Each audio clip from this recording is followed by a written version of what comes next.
insiste en que no se produzcan más explotaciones y exploraciones de gas y petróleo, que nos da el 50% de las divisas con la cual compramos la comida que nos comemos, nos vamos a joder.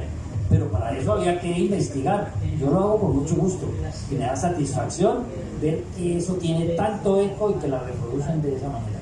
Hay un titular a propósito del tema que toca de la ministra, de la exploración de petróleo y todo eso, de hace muy pocos días, que era sin coca y sin petróleo. Muy pocos se atreverían a hablar abierta y públicamente del peso que tiene, así sea ilegalmente, la producción de cocaína en la economía colombiana. Y usted lo hizo, ¿no le parece muy arriesgado? En absoluto, por el contrario. Aquí lo que hace falta es que le hablen claro de dónde es que viene la plata. Y me lo dijo un ministro de Estado del anterior gobierno, que le dije, usted que es economista y ha julepeado, ¿cuánto es la participación de la cocaína en el PIB nacional? Y me llevó cifras del Banco de la República, y nos esconden en estas cifras del Banco de la República, las tengo señaladas en el balance, y corresponden al 8.8% del PIB. El petróleo y el gas, curiosamente, no son sino el 5.3%, pero las divisas del petróleo y del gas están contabilizadas, están en los libros y entran. La plata de la coca no está contabilizada.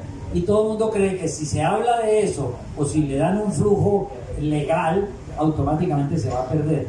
Pues yo hablé en esa columna es porque leí en El País de Madrid 3 páginas bajo el título Crisis en los campesinos cultivadores de coca en Tibú.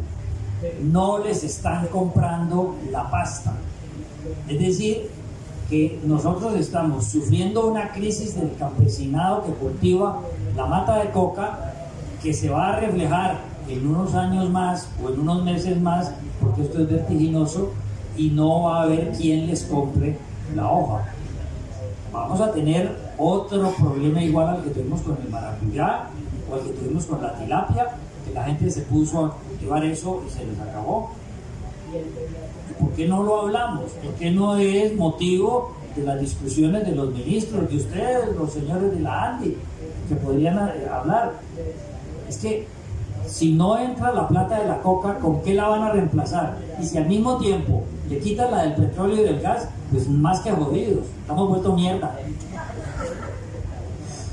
Hablando del tema de la censura, devolviéndonos al tema de la censura, encontré que en este proceso de las crónicas de Gardiazabal también lo censuraron, pero no fue ni un director ni el dueño de un medio, sino que esta vez fue el algoritmo y lo censuraron en YouTube. ¿Por qué no se habla un poco de eso? Bueno, es la misma censura de que acabamos de hablar ahora, que se ejerce a plenitud por la hoja de coca, pero no se puede hablar por X o Y razones. Yo escribí una columna titulada No hay vacuna contra la corrupción. Eso lo revisa YouTube. Yo sacaba mi columna en YouTube bajo el @ El Jodario. No hay vacuna contra la corrupción, y explicaba por qué motivo la corrupción galopa desde siglos anteriores a la existencia y continúa y se va perfeccionando y se va modernizando. El algoritmo, como eso no lo leen seres humanos, sino el algoritmo, resolvió que eso atentaba contra lo que defendía YouTube de las vacunas, y que si decía que había algo contra lo que no había vacuna, era un atentado contra eso, y me censuraron, y desde entonces no salgo en YouTube. Sin embargo, está saliendo reproducido por una portal, se llama eso, un canal NED, ENED, que creo que es chileno, y me reproducen, pero no como El Jodario, sino como Gardiazabal. Entonces estoy llegando por la vía de atrás a unos oyentes que todavía no saben que estoy saliendo en YouTube. Lo pueden ver en NED y verán que es algo. Allí encontré incluso que hay unas que tienen más de 10.000 reproducciones.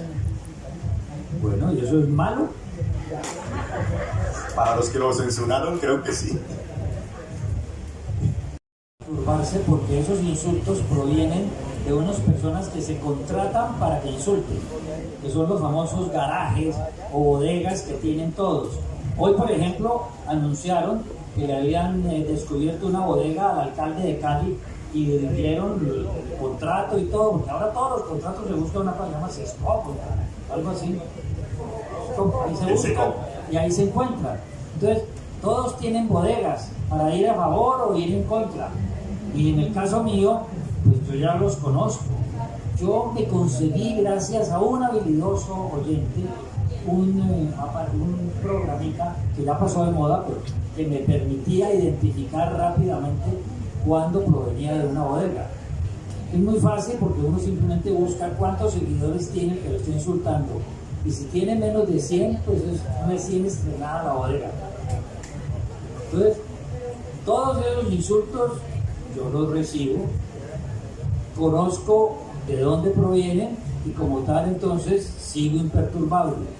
Finalmente, si ya tuve la censura de YouTube, pues lo otro que pueden hacer es lo que afortunadamente no han hecho, darme de baja.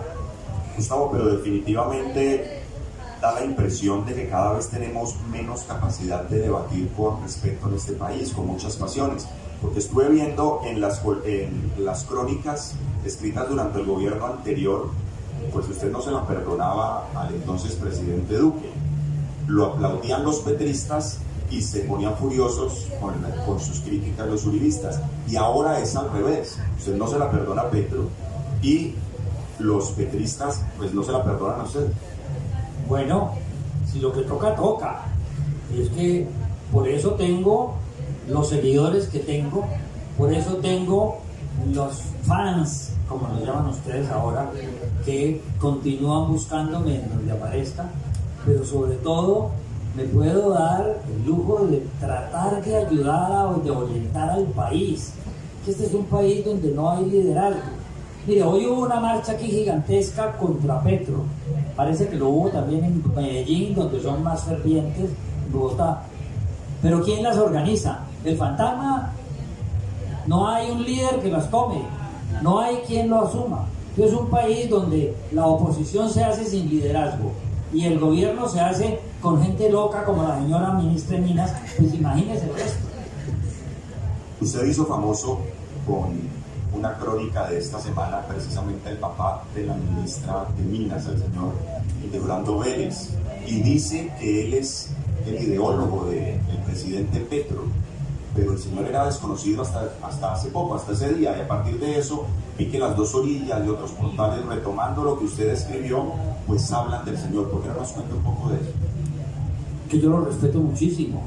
El doctor Hildebrando Vélez es un PhD, él es graduado de la Universidad Nacional, graduado de la Universidad del Valle, graduado de la Universidad Javeriana y es profesor universitario y ha escrito y batallado desde hace muchos años por el ambientalismo y tiene unas ideas que uno no comparte, pero son tan claramente expresadas y son tan hábilmente oídas por quien necesita oírlas, que seguramente el presidente Petro debió haberse dejado impulsar por esta capacidad sin duda de Hildebrando y logró convertirlo en el reemplazo ideológico que siempre había tenido hasta ese momento, y lo dije en una crónica, que él ha sido leninista, no comunista.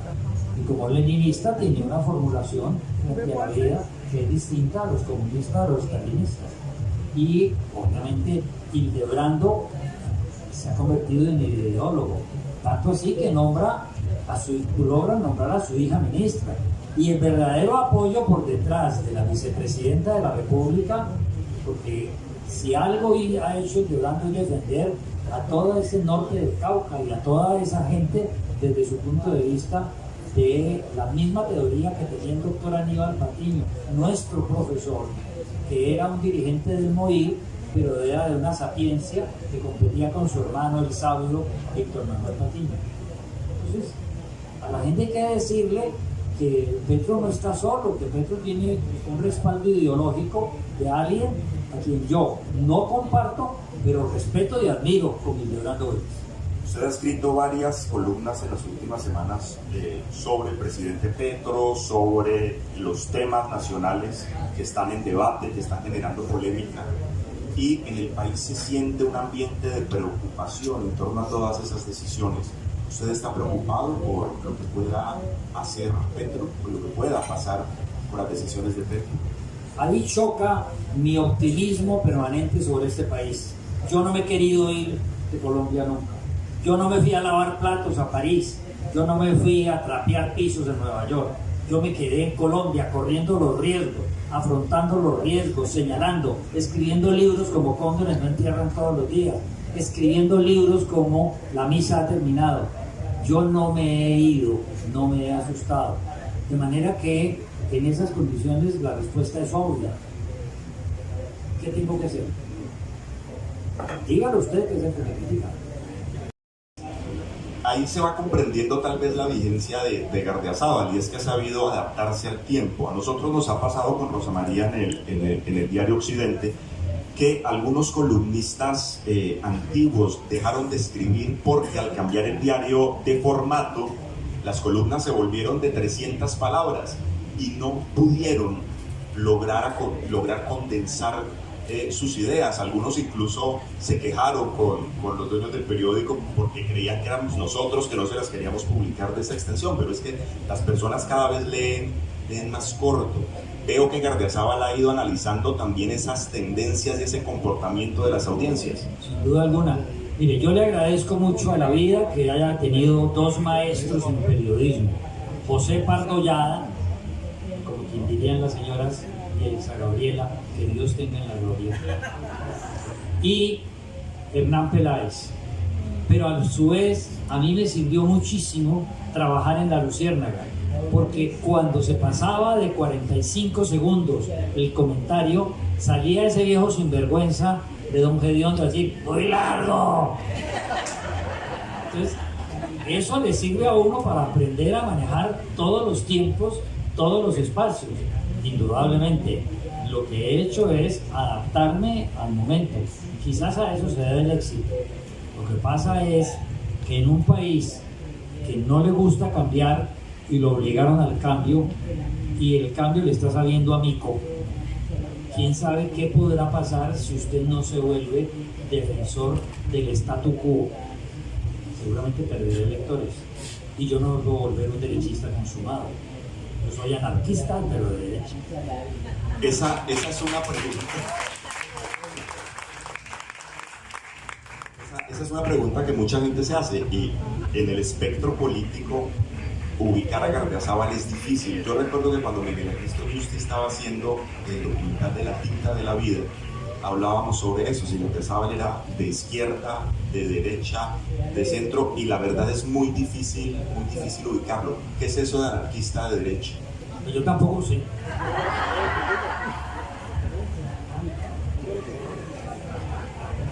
Pero tenía que definirme de alguna manera. Y eso es un buen ribete aquí. El periodismo ahora hay una tendencia en el periodismo que es el periodismo militante, a propósito de izquierda, de derecha y de centro. Y es un periodismo que lamentablemente se enfoca en defender una supuesta verdad y en combatir todas las otras verdades y tesis que contradicen esa derecha, ¿no? Esa derecha o esa izquierda, que contradicen esa posición política. ¿Usted qué opina del periodismo militante? Y se lo pregunto porque usted claramente no milita, porque así como le dio duro a Duque, le está dando duro ahora a Petro. No, y hablo bien del que me parece admirable. Tengo que destacarlo. Yo creo que el asunto no es negarse a reconocer lo que está pasando, sino aceptar la realidad. Y al aceptar la realidad choca con eso que se llamaban partidos políticos y que ahora son unas cooperativas de contratistas. Exactamente. Es esa posibilidad de uno entender que los partidos políticos se acabaron y que ahora todo lo manejan los contratistas. Entonces el periodismo militante anda buscando contratos para mostrar y denunciar. Andan siempre viendo a ver ¿Dónde se equivoca el gobernante? ¿Dónde se equivoca la reina de belleza? ¿Dónde se equivoca el ministro cuando se viste con medias amarillas, con saco rojo, con pantalones beige? En fin, andan detrás de eso, porque ese es el periodismo militante. Yo no he ejercido ese periodismo militante porque yo no voy a usar la lupa, lo respeto mucho. Me parecen que a veces son exagerados y otras veces que corren unos riesgos absolutamente innecesarios, porque finalmente no hay nada que le duela más a la gente que le meta la mano al bolsillo. Se lo digo al presidente Petro y se lo digo a todos los que investigan a los ladrones tradicionales de este país. Aquí yo veo un alcalde, veo también un congresista, veo un concejal de Cali, bueno, veo muchos personajes de la política. Aunque usted le da bastante duro a los políticos, creo que los políticos lo siguen bastante, lo escuchan bastante, le siguen pidiendo tanto consejo. Siguen yendo, ahora después de la pandemia volvieron en oleadas. ¿Y en la pandemia cómo hacían? Pues mientras no descubrimos el Zoom, costó trabajo, pero por el Zoom les daba miedo porque creían que lo estaban grabando. Entonces no había forma de poder hablar. Pero lo que sí me visitan y sí hablaban por el Zoom sin problema son los empresarios. Curiosamente tengo esa habilidad de poder leer un balance en mucho menos tiempo que un algoritmo. Entonces eso me permite que me pregunten desarrollos empresariales, y yo no he conseguido plata montando empresa ni pegando ladrillo. Y volviendo a los políticos, qué pena que lo corté, entonces siguen buscando consejo, ¿hacen caso o no? Yo los divido, y lo he dicho, yo los divido en dos grupos: los que hacen caso y triunfan y les va bien, no vuelven, no los vuelvo a ver en los 4 años que les dura el periodo. No dicen ni gracias. No aparece. Y como yo no vivo del contrato, entonces no tienen necesidad de darme una cuota para. Y los que no me paran bolas son los mejores propagandistas, porque se equivocan, no hacen lo que yo les he comentado, lo que yo les he opinado, y salen a decir: a mí me dijo Gardiazabal que no metiera eso. Si no, pregunten al negro que está aquí, representante de la Cámara. No te metas por allí, que vos no vas para eso, negro. Véanlo, aquí está, porque es de los poquitos agradecidos. Se nos está acabando el tiempo y yo quería preguntar por algo, digamos, tal vez creo que muy íntimo, muy humano, y es ¿qué siente alguien que por más de 50 años ha escrito, ha opinado, ha orientado, ha analizado, y que la gente después de tanto tiempo continúe siguiéndolo, continúe escuchándolo, continúe aplaudiéndolo? Porque hemos visto mucha gente que se ha ido quedando en el camino y que pierde vigencia. ¿Eso qué significa? Fundamentalmente es lo que me sostiene para no retirarme, porque he tratado de orientar al país, así sea con ideas atrevidas o contrarias. He tratado de alumbrar el camino con el farolito de la metáfora antigua, y a veces uno se desanima porque en este país no oyen, no entienden, les advierten y se salen por su tangente y repiten y caen en el mismo error. Entonces uno dice: pero ¿para quién me gasto las neuronas si aquí no paran bolas y cada vez vamos a ir de tumbo en tumbo? Pero yo no he perdido el optimismo por Colombia, y por eso escribí una nota cuando estaban arreciando las críticas contra Petro, candidato, y dije: yo no me voy a ir, yo le voy a dar la pelea a Petro en el mismo sitio donde he estado, donde se la di a Duque, de manera que tiene las condiciones. Aquí estoy y aquí me quedo. Muchas gracias. Y por favor, no se retire. Para nosotros es un orgullo, además que Gustavo